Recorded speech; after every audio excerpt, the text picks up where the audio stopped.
Now let's talk about the meaning of have to. Now, have to is very popular in English.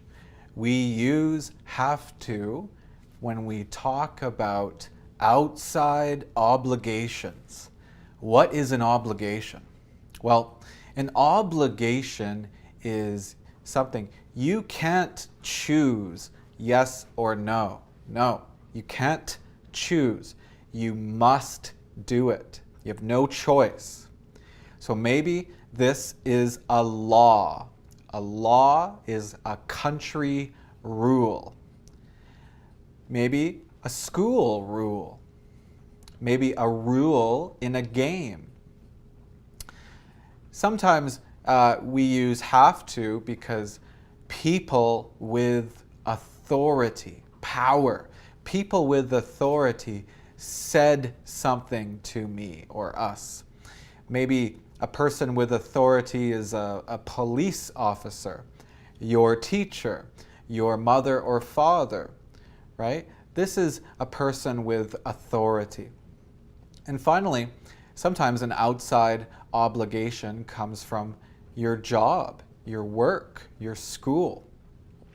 An outside obligation comes from outside. It comes from the world. It's not inside.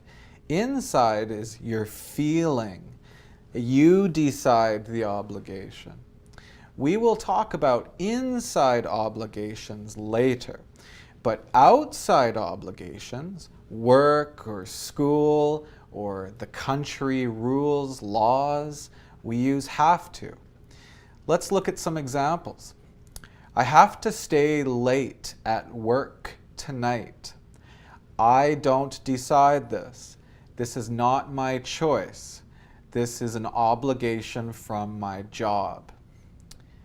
You have to speak English at school. You have to speak English. I am a student, you are a student, and I am telling you this is the school rule. We have no choice. In my country, you have to enter a good university if you want a good job. No choice. This is my country system. And finally, the doctor said, I have to quit smoking. The doctor said, well, the doctor has power, authority, and I am talking about what the doctor said. So I say have to. Now, have to. How do we talk about the past with have to? Well, if you watched the other video, I explained we say had to. So, I had to wake up early this morning. No choice. I had to. A question? Do you? No. Did you? Did you have to do homework last night? School, right? Have to. Did you have to? And finally, negative.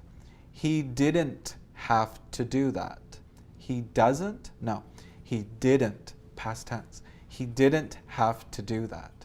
Now, negative is very different meaning. The negative of have to means no obligation. This means you can choose. You can do it. It's okay. But if you do not do it, it's okay. You choose. It's not an obligation. Let's look at two examples. You don't have to register for class today. It's okay if you register for class. It's okay if you don't register for class. You don't have to. Now the past tense, she didn't have to clean the kitchen. No obligation. So this is the meaning of have to. The past tense, we say had to, or did you have to, or didn't have to. And remember, the negative form means no obligation. If you'd like to practice this more, click on the link in the video.